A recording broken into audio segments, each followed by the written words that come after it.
Bonjour à tous et à toutes, je suis Nicolas, passionné d'immobilier et adepte de la location meublée saisonnière depuis de nombreuses années sur la commune de Limoges. Vous trouverez sur mon blog conseils et astuces concrets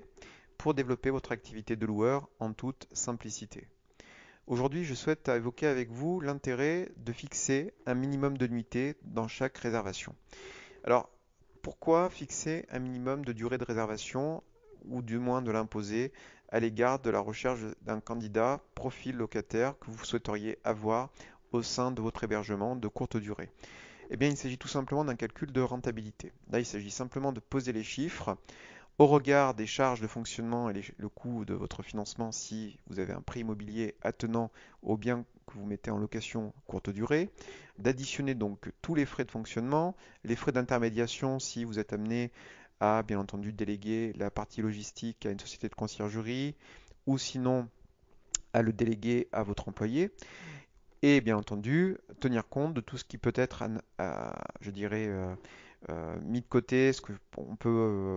les frais auxquels on ne pense pas forcément, c'est-à-dire tous les frais liés aux consommables, si vous mettez à disposition de vos locataires, et bien entendu la partie entretien du linge de maison. Alors aujourd'hui, très clairement, vous devez vous faire votre propre calcul entre le loyer attendu, tel que vous souhaiteriez, pour que effectivement votre activité de location saisonnière soit à la fois rentable, qu'elle génère le revenu complémentaire que vous en attendez pour répondre à vos différents objectifs patrimoniaux, s'il y a un objectif patrimonial attaché à ce type d'activité. Et par ailleurs, vous devez vous interroger sur le prix de votre nuit, bien entendu pour le mettre en relief par rapport à votre propre activité, par rapport à votre propre coût de fonctionnement, pour avoir le bénéfice attendu à la fin de chaque mois, mais également pour que votre location saisonnière ait un tarif suffisamment attractif pour le mettre en relief par rapport à votre zone de concurrence, c'est-à-dire par rapport à la ville dans laquelle vous exercez et par rapport tout simplement aux locations saisonnières autres, puisque, bien entendu, comme vous avez peut-être pu vous le constater, l'offre de location saisonnière, je dirais pas partout, mais dans beaucoup de domaines, dans beaucoup de communes, eh bien, sont pas à saturation, mais du moins proposent à chaque voyageur une offre pléthorique d'hébergement, qui font que dans beaucoup de situations,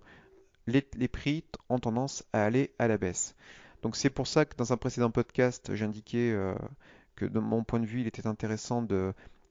en plus par rapport au prix de la nuit, d'afficher des frais de ménage complémentaires ou de participation également aux frais que vous pouvez appeler pour l'entretien de votre linge de maison si par exemple vous passez par un pressing,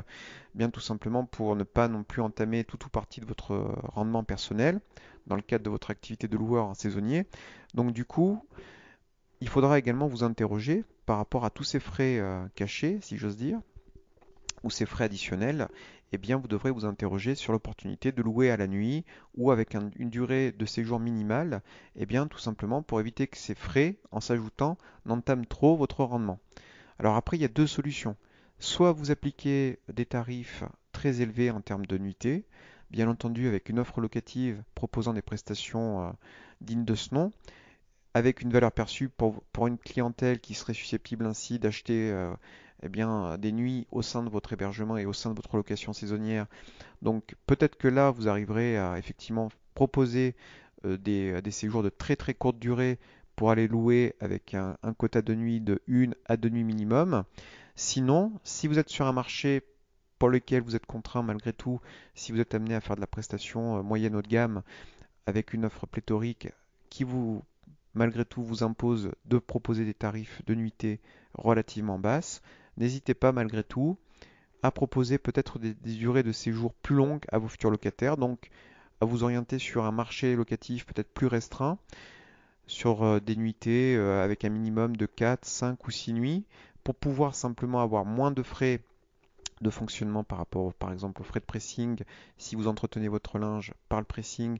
ou par rapport aux frais que pourrait prendre une société de conciergerie, ou alors très simplement si vous avez une employée,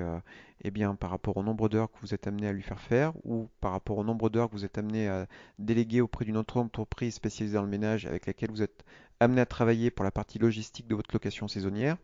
Donc, pour essayer de réduire tous ces coûts-là, soit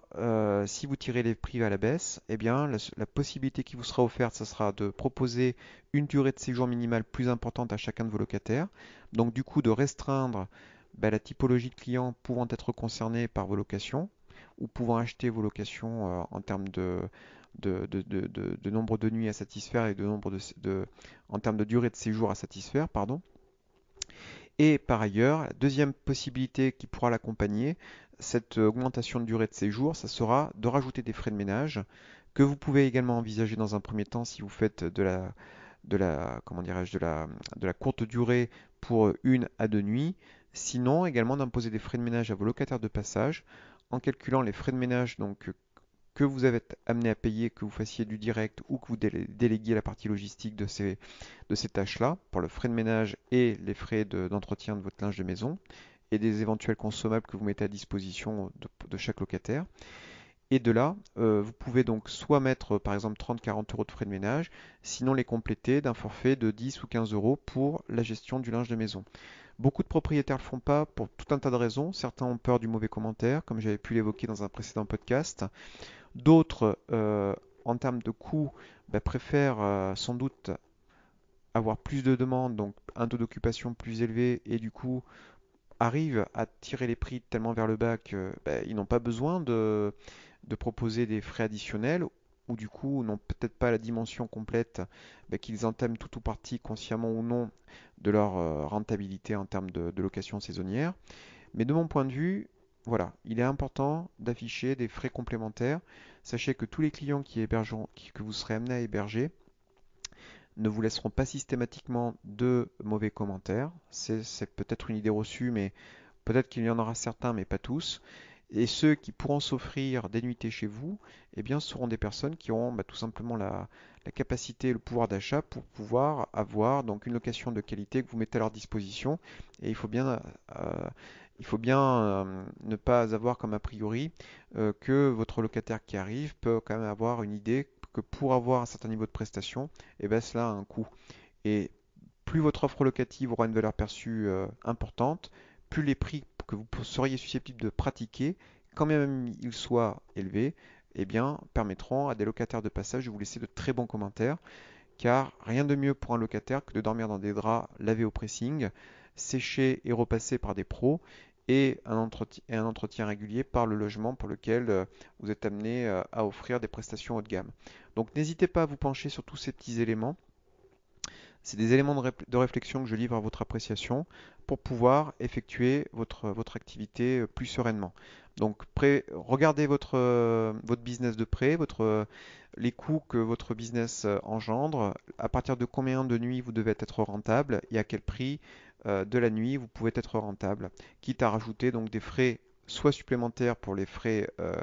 annexe en termes logistiques de votre appartement, sinon à augmenter la durée minimum de chaque séjour pour vos clients. Donc n'hésitez pas en tout cas à faire les choses comme ça, ce sont deux éléments de réflexion pour appréhender votre business autrement.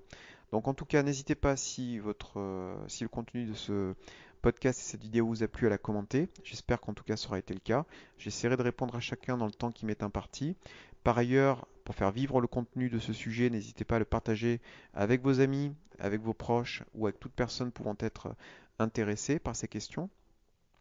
N'hésitez pas à liker le contenu et bien entendu à vous abonner sur ma chaîne YouTube Locastus et mon blog locastus.com pour être mis au courant de mes prochaines publications. Je vous remercie en tout cas à tous et à toutes de votre attention et je vous souhaite à tous et à toutes une très bonne fin de journée. À très bientôt.